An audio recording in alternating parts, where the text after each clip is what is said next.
নমস্কার। ক্যালকাটা ডায়ালগস থেকে মনোজ দাসের প্রীতি ও শুভেচ্ছা নিন।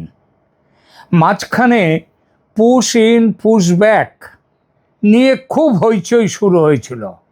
এখন কি সেই হইচই আর দেখতে পাচ্ছেন মিডিয়াতে বা সোশ্যাল মিডিয়াতে?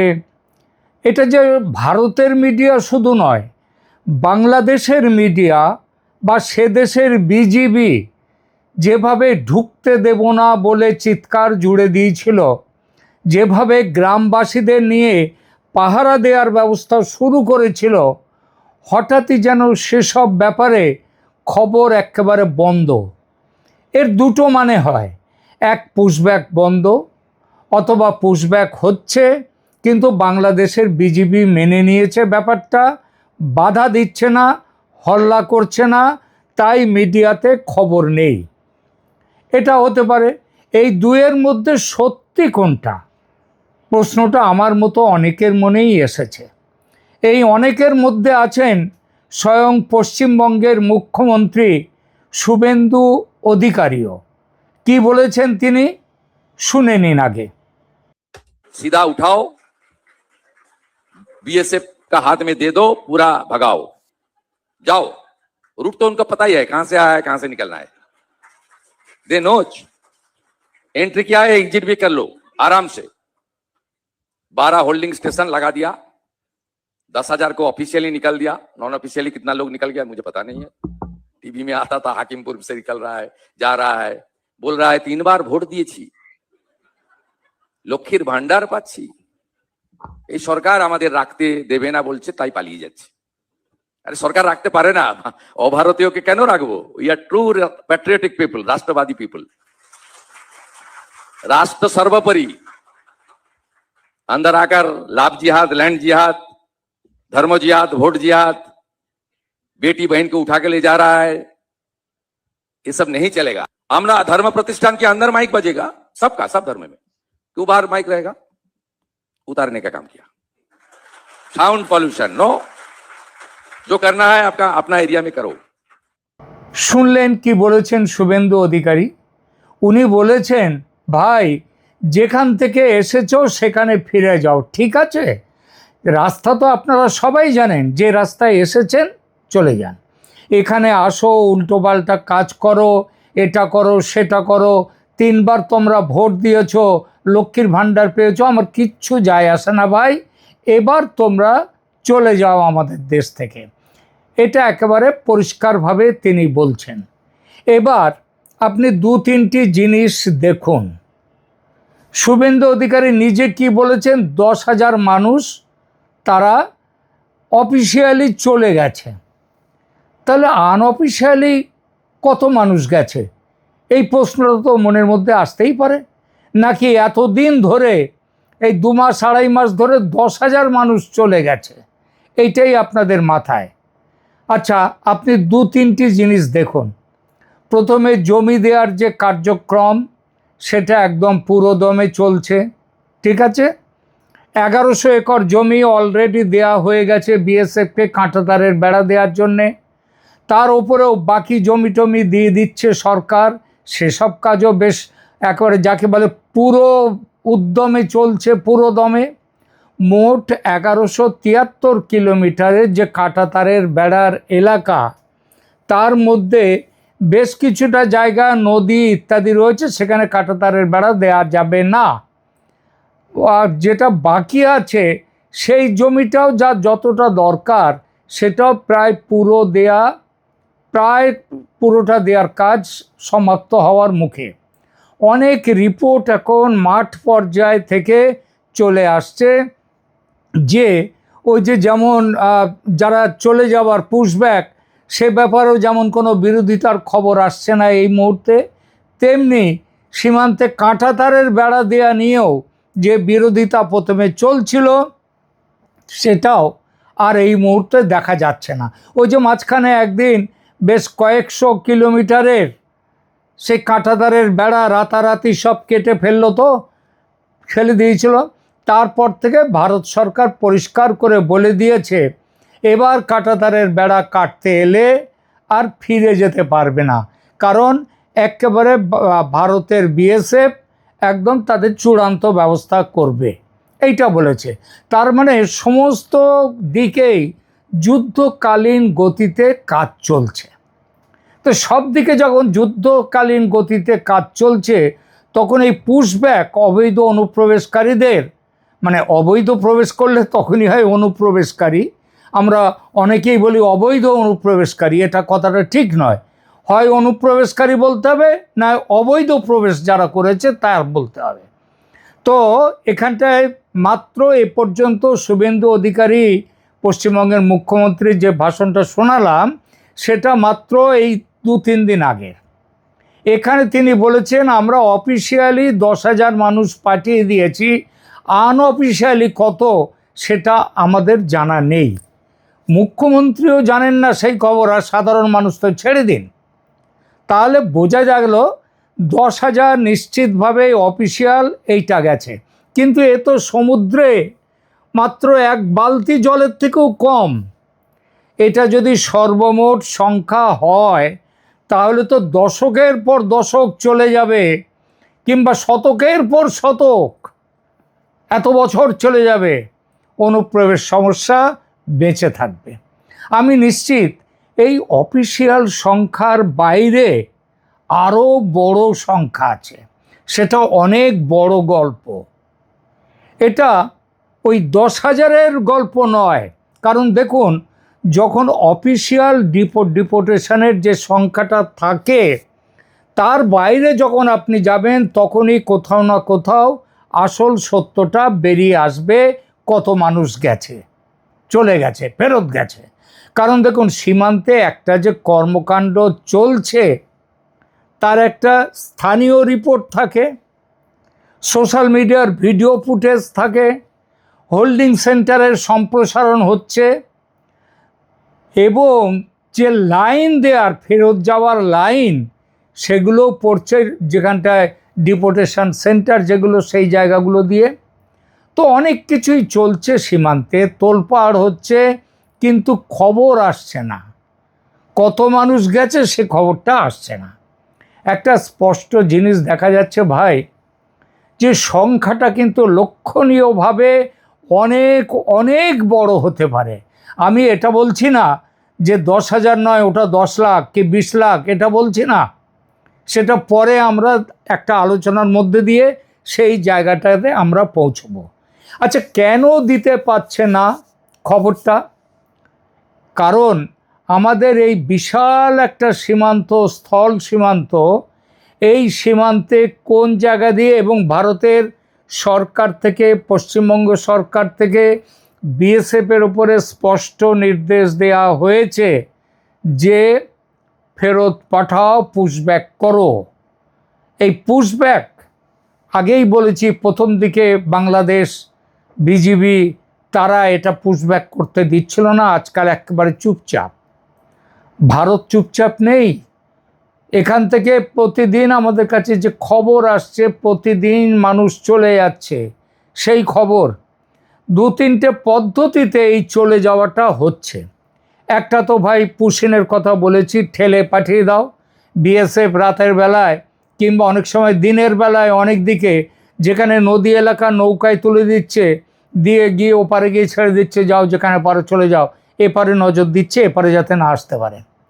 তো একটাতে এই পুশিং জোর করে পাঠিয়ে দেয়া, আর একটা কিন্তু হচ্ছে জোর করে পাঠানোর থেকেও বেশি আসছে ভলেন্টারি রিটার্ন, স্বেচ্ছায় চলে যাওয়া।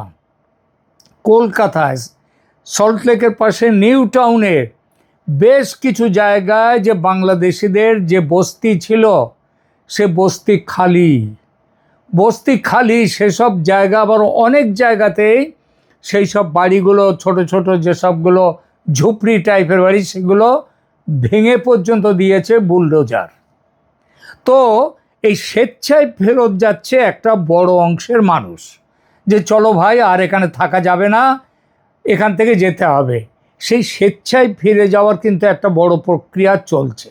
তার মানে কটা হলো, একটা অফিসিয়ালি বা বিজিবিকে ডেকে বিএসএফ দিচ্ছে, দ্বিতীয় হচ্ছে রাতের অন্ধকারে কিংবা সুযোগ বুঝে তাদেরকে বাংলাদেশের দিকে ঠেলে দিয়ে দেওয়া হচ্ছে, যাও যেখানে খুশি যাও, ভেতরে ঢুকবে না এদিকে। তৃতীয় হচ্ছে যারা স্বেচ্ছায়, একটা বড় অংশের মানুষ তারা চলে যাচ্ছে, স্বেচ্ছায় অদৃশ্য হয়ে যাচ্ছেন, বসতি থেকে গায়েব হয়ে যাচ্ছেন, চুপচাপ সীমান্তে গিয়ে দালাল ধরে কিছু একটা না ধরে তারা পার হয়ে যাচ্ছে, এটা করছে ওটা করছে, সেটা তো জানাই যাচ্ছে না তাদের সংখ্যাটা কত। দেখো, নজরদারি করে এইসব খবর পাওয়া যায় না ঠিকমতো। আর এত লজিস্টিক্স ব্যবস্থাপনা নেই যে আপনি সবাইকে নথিভুক্ত করতে পারবেন যারা যাচ্ছে। 4000 কিলোমিটারের সীমানায় আপনি কোথায় কত কি জিনিস লাগাবেন, ওখানে কতজন কি ক্যামেরা লাগাবেন। ক্যামেরা রয়েছে, ভারত ক্যামেরা বিএসএফ লাগিয়েছে, কিন্তু সেটা তো নিজেদের দিকে, এবং অনেক জায়গায় অন্ধকারে চুপি চুপি তাদেরকে ঠেলে পাঠিয়ে দেওয়া হচ্ছে। আর যেখানে অফিসিয়ালি যাচ্ছে সেখানে যে অফিসিয়ালি বা আনঅফিসিয়ালি, তাদের এখানে একটা নিয়ম করে দিয়েছে ভারত সরকার যে তারা ফিরে যাওয়ার আগে যাদেরকে ওইরকম ফেরত যাবে তার আগে তাদের ফিঙ্গারপ্রিন্ট, আঙুলের ছাপ রেখে দেয়া হবে। পরবর্তীকালে তারা যদি ধরা পড়ে ফিরে এসে আঙুলের ছাপ মেলানো হবে, এবং তখন যদি হয় তার ওপরে মানে অন্য রকম, আবার ফেরত যাওয়া তো বটেই, তার আগে অন্য রকম ওষুধের ব্যবস্থাও থাকবে। তো বেশি জায়গায়, কত জায়গায় মেশিন লাগাবে ফিঙ্গারপ্রিন্টের? এমন অনেক এলাকা আছে যেখান দিয়ে সব মানুষরা চলে যায়, সেখানে নজরদারি হয়, শুধু এইটাই নজরদারি হয় যে কেউ যেন ফিরে না আসে। তো অফিসিয়াল সংখ্যাটা 10,000, এটা একটা আকর্ষণীয় বিষয় শুভেন্দু অধিকারী বলেছেন। যেখানে, কেন আকর্ষণীয় বলছি, কারণ যেখানে ভারত সরকার বলছে 18 মানুষের কথা, যে 18 মানুষের বিবরণ ঢাকাকে দেয়া হয়েছে 5 বছর আগে, সেই 5 বছর ধরে তাদের ব্যাপারে কোনো খবর দিচ্ছে না ঢাকা। তার এই অবস্থায় 1800 মানুষের উত্তর আসছে না, কিন্তু 10,000 আপনি ইতিমধ্যেই অফিসিয়ালি পুশব্যাক করে দিয়েছেন, এটা কম কথা নয়। মজাটা দেখুন, এটা একটা বেশ আকর্ষণীয় বিষয়। এবার আমি আপনাদের একটা জিনিস বলি, আমার কাছে একটা খবর এসেছে। খবরটা একটা নির্দিষ্ট এলাকা থেকে, আমার মূল বাড়ি বসিরহাটের কাছেই, আমি সেই জায়গার নাম নেব না। বসিরহাটের কাছে হাকিমপুর আছে, হাকিমপুর বর্ডার দিয়েও বহু লোক পারাপার হয়, ওটা একটা বড় একটা স্পট, কিন্তু আমি বলবো না এটা হাকিমপুর। আমি শুধু এটাই বলছি, এটা এই নদিয়া, মালদা, মুর্শিদাবাদ এই এলাকার মধ্যে একটা জায়গা। সেখান থেকে আমি অনেক মানুষের সাথে কথা বলেছি এই বিষয়ে, এবং তারা সবাই আমাকে একটা তথ্য দিয়েছে। সেই তথ্যটা আমি যাচাই করেছি, বিভিন্ন সোর্স দিয়ে যাচাই করেছি।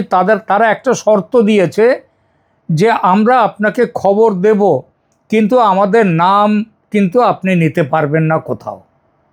তো তার ফোন নাম্বার আমার কাছে আছে, তার নামও আছে, কিন্তু আমি সেই নাম বলতে পারবো না। সেই খবরটা হচ্ছে ওই যেটা বললাম, মধ্যবঙ্গের একটা অংশে সীমান্ত এলাকায়, সেখানে বলছে যে 26,000 সন্দেহভাজন নথিপত্রহীন মানুষ বাংলাদেশে পালিয়েছে 2 সপ্তাহের মধ্যে। পালিয়েছে কথাটার মানে কি? পালিয়েছে কথাটার মানে তারা স্বেচ্ছায় চলে গেছে। স্বেচ্ছায় চলে গেছে কতদিনে? 2 সপ্তাহে 26,000, 1 সপ্তাহে 13,000, দিনে প্রায় 2,000-এর মতো করে। তো এই একটা জায়গা থেকে এটা গেছে। এখন এই একটা জায়গা যা আমি বলছি, এই একটা ছোট্ট শহরের মতো জায়গা, অনেকটা গ্রাম টাইপের এলাকা। আর গ্রাম আর শহরের মাঝে এই যে এলাকা, এখান থেকে 2 সপ্তাহে 26,000 মানুষ স্বেচ্ছায় পালিয়েছে, পুশব্যাক নয় কিংবা অফিসিয়ালি ডিপোর্টেশন নয়। তাহলে এটা মাথায় রাখুন, এটা কোন 2 সপ্তাহ, কোন মাসের, সেসব বাদ দিন, কারণ আমরা একটা মোটামুটি হিসাবে মধ্যে আমরা এই জিনিসটাকে একটা হিসাবে পৌঁছতে চাইছি। আর বেশি ভেঙে বলতে গেলে আমার যে সূত্র, যারা খবর দিচ্ছে, তাদের সমস্যা হবে, আমি সেটা করতে চাই না। এখন দেখুন এই সংখ্যাটাকে আমরা কিভাবে বিবেচনার মধ্যে এনে একটা বড় সংখ্যায় একটা কত মানুষ চলে গেছে সেই সংখ্যাটায় পৌঁছতে পারি, সেটা এবার দেখি। এটা প্রথমেই বলে নেওয়া ভালো, এটা কোনো স্বাধীনভাবে অডিট বা যাচাই করা সংখ্যা নয়। আমি এটা খুব পরিষ্কারভাবে বলে দিচ্ছি, এটা একটা চেন অফ ইভেন্টস। বিভিন্ন জায়গা থেকে খবরাখবর নিয়ে, সীমান্ত সূত্র থেকে খবর নিয়ে আমি এটা বলছি। এর মধ্যে অনেকগুলো বিষয় আসে, আপনার স্থানীয় মানুষরাও আসে, ওখানে সীমান্ত বাহিনী থাকে, তারাও বলে, এদিক ওদিক অনেক কিছু খবর আপনার কাছে চলে আসে। গ্রামবাসী থাকে, চাষিরা থাকে, তারা সবাই বলছে যে 2 সপ্তাহের মধ্যে 26,000 মানুষ একটা বিশেষ এলাকা দিয়ে পার হয়েছে। এবং তারা এই যে খবরটা, সেটা পরে আসছে আরেকটা, এই নির্দিষ্ট একটা পয়েন্ট থেকে এটা, আর এটা আগেই বলেছি এটা হাকিমপুর নয়। আমি এটা খুব পরিষ্কারভাবে বলে দিই যে নিখুঁত সংখ্যা অবশ্যই আনা খুবই কঠিন, কিন্তু আমাদের যা করা দরকার তা হলো মোটামুটি একটা সংখ্যায় পৌঁছনো, একটা আনুমানিক ধারণা। সেটা আমরা কিভাবে পাই? আমি মনে করছি যে অমিত শাহ সাহেব ভোটের সময় বলেছিলেন যে দিনে 5 থেকে 10,000 মানুষ শুধু পশ্চিমবঙ্গের বর্ডার দিয়ে বাংলাদেশে চলে যাচ্ছে। নিম্নত পক্ষে কোনো দিন 5,000, ঊর্ধ্বভাবে কোনো দিন 10,000। উনি গড়ের কথা বলেননি, উনি বলেছেন 5 থেকে 10,000। তাই দিনে 5 থেকে 10,000 মানুষ যাওয়া মানে একটা বিশাল ব্যাপার। তো যদি কম সংখ্যাটাও ধরি, ঠিক আছে, যদি 5,000 ধরেও চলি, তার মানে এক সপ্তাহে 35,000। এখন কোথা থেকে কিভাবে? আমি একটা জায়গায় বলেছি যে সেখান থেকে দিনে যাচ্ছে, এই 2 সপ্তাহে গেছে সেখান থেকে 26,000, তার মানে 13,000, মানে দিনে প্রায় 2,000 করে সেখান থেকে গড়ে আসছে। তাহলে আমরা এইবার হিসাবটা নিয়ে আসি। এই হিসেবে যেতে গেলে গত অন্তত 3-4 মাস ধরে যেটা পিক পয়েন্টে উঠেছে, এই নির্বাচনের আগে যখন থেকে SIR শুরু হয়েছে পশ্চিমবাংলায়, তারপর থেকে শুধু পশ্চিমবাংলা থেকে গড়ে যদি আপনি একটা সংখ্যা ধরেন, তাহলে আপনি দেখবেন যে মোট সংখ্যাটা এটা কয়েক লক্ষে পৌঁছে যাবে, কয়েক লক্ষ। আপনাদের কোথাও না কোথাও কিছুটা একটা স্পষ্ট, মানে 26,000টাই যদি দুদিন, মানে দিনে যদি গড়ে 5,000 করেও ধরি, তাহলে 5,000 করে আর 10,000-এর মাঝামাঝি সংখ্যাটা 7,500। 7,500 দিন হলে মাসে অন্তত 2 লক্ষ হচ্ছে। 7,500 হলে মাসে 2 লক্ষ হচ্ছে এটা। এবং সেখান থেকে এইবার আপনি ধরুন গত 4-5 মাসে অন্তত 10 লক্ষ আছে। কিন্তু এটা হচ্ছে শুধু কোন হিসাবে? যারা পালাচ্ছে। আর অমিত শাহর সংখ্যাটা কোনটা? অমিত শাহর সংখ্যাটা হচ্ছে যারা অফিসিয়ালি যাদেরকে পাঠানো হচ্ছে, এরকম একটা সংখ্যা উনি বলতে গিয়েছিলেন। সবগুলো মিলিয়েই উনি বলেছেন। তো আমার যেখান থেকে একটা জায়গাতে আমরা আসতে পারি, যে সেটা হচ্ছে যে একটা ছোট জায়গা থেকে 2 সপ্তাহে 26,000, দিনে 5 থেকে 10,000, এই কৌশলগত সংখ্যাটা ধরে আমরা এগোলে আমরা পাবো। এবং তারপরে কিছু সংখ্যা আছে যেখানটা খুব বেশি হয়, হাকিমপুরের সীমান্ত এলাকা, স্বরূপনগর, এই সমস্তগুলো। আর হোল্ডিং সেন্টারগুলোর খবরাখবর নিয়ে আমি একটা জায়গায় পৌঁছিয়েছি। সেইটা হচ্ছে হোল্ডিং আছে কোথায়? হোল্ডিং সেন্টার আমাদের কাছাকাছির মধ্যে আছে তেঁতুলিয়ায়, সবগুলো উত্তর 24 পরগনা। তেঁতুলিয়ায়, উত্তরে চারঘাটে, স্বরূপনগরে, বাদুড়িয়ায়, এই সব দিকে হোল্ডিং সেন্টার রয়েছে। এবং সেখান থেকে যে আর কর্ণাটক, কেরালা, তামিলনাড়ু থেকেও কিছু মানুষ দেখা গেছে যারা ফেরত চলে পালাচ্ছে। এটা খুবই অদ্ভুত, কারণ কেরালা তো যাই হোক আপনি জানেন, কর্ণাটক আমরা সবাই জানি, তামিলনাড়ুও কোথাও না কোথাও সেই তাড়াটা আছে। যা হচ্ছে তারও একটা এফেক্ট আছে। অনেক জায়গায় এমন হচ্ছে যে ওখান থেকে এসে কিংবা পশ্চিমবঙ্গে তাড়া খেয়ে তারা আবার অন্য রাজ্যে গিয়ে ঘাপটি মেরে বসে আছে। কিন্তু আবার বলছি, এদের সংখ্যাটা খুব বড় নয়, কারণ অত্যন্ত সাধারণ, যাদের এখানে কোনো কাজকর্ম নেই, খেটে খাওয়া, একদম দিনমজুরি করে ঘরে কাজ টাজ করে থাকা, তারা কিন্তু এই ধরনের সমস্যায় পড়ে তারা বলছে না বাবা আমরা দেশে চলে যাই, এবং তারা চলে যাচ্ছে। আরও একটা খবর এখানটায় আসছে, সেটা হচ্ছে আমরা, হ্যাঁ আগে মোট সংখ্যাটার কথাটা বলি আমি। এইটা যে একটা অফিসিয়াল চিহ্নিত, যেমন 10,000-এর সংখ্যা, এরা যারা স্বেচ্ছায় সীমান্ত পয়েন্টে গেছে এবং চলে যাচ্ছে, কেউ কোনো সরকারিভাবে চলে যাচ্ছে, কাউকে জোর করে ফেরত পাঠানো হচ্ছে, সব মিলিয়ে আমরা একটা জিনিস দেখতে পাচ্ছি যে অন্তত এই সংখ্যাটা সব মিলিয়ে, সমস্ত পয়েন্ট মিলিয়ে এই সংখ্যাটা অন্তত পক্ষে 30 থেকে 70 লাখের মধ্যে এই সংখ্যাটা দেখা যাচ্ছে। এখন আমি জানি না, আমি শুধু একটা ধারণা দেওয়ার চেষ্টা করছি, এটা 10-15 লাখও হতে পারে, আবার 70 লাখও হতে পারে, কিন্তু এটা লাখের ঘরে যে আছে এটা কিন্তু নিশ্চিত। আর একটা কথা, সরকার থেকে আমি জানি, পশ্চিমবঙ্গ সরকার থেকে প্রত্যেকটা গ্রাম শহর, সেই সমস্ত জায়গায় পঞ্চায়েত, সরকারি দপ্তর, সেখানে নির্দেশ এসছে যে সেখানে যদি বাংলাদেশি অনুপ্রবেশকারী সেখানে লুকিয়ে থাকে, তাদের বের করার দায়িত্ব সেখানকার জনপ্রতিনিধি, সেখানকার সরকারি অফিস, তাদের উপরেও দিয়ে দেয়া হয়েছে। এরপরেও যদি দেখা যায়, এবং আরেকটা জিনিসও, সেটা হচ্ছে সরকার মানে তো একটা দলের পক্ষ থেকে সরকার থাকে, আর এখানে যে সরকারের যে দলটি রয়েছে সেই দলটিতে তো এখন লোকের ভিড় প্রচণ্ড, কারণ তৃণমূল তো প্রায় ভেঙে যাওয়ার মতো, তৃণমূল ভাঙছে, সিপিএম উঠতে পারছে না। এতদিন যারা ছিল তৃণমূলে তারা যাবেটা কোথায়? তারা চলে আসছে বিজেপিতে। এইবার বিজেপিতে আসতে গেলে তাদের তো ভালো করে কাজ দেখাতে হবে। দেখো আমি এই কাজ দেখিয়েছি, এই কাজ দেখানোর একটা জায়গা আসছে, সেটা হচ্ছে এলাকায় কোন জায়গায় এই অনুপ্রবেশকারী আছে তাদের খবর সরকারের কাছে পৌঁছে দেয়া, পুলিশের কাছে পৌঁছে দেয়া, এবং পুলিশ সেখানে পৌঁছে যাচ্ছে, সরকার সেখানে পৌঁছে যাচ্ছে, তাদেরকে ধরে হোল্ডিং সেন্টারে নিয়ে এসে ফেলছে। আর হোল্ডিং সেন্টারের ভয়ে অনেকে আবার পালিয়ে যাচ্ছে নিজেদের থেকেই। সুতরাং আজ থেকে এইরকমভাবে যেভাবে চলছে, এইভাবে চললে দেখা যাবে আর কিছুদিনের মধ্যেই কিন্তু অনেকটা খালি হয়ে গেছে আমাদের এখানে, অন্তত পশ্চিমবঙ্গের অনুপ্রবেশ সেইটা।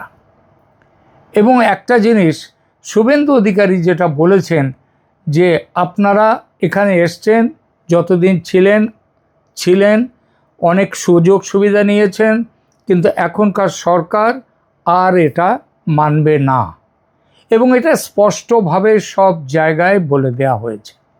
এর ফলে চলে যাওয়াও শুরু হয়েছে।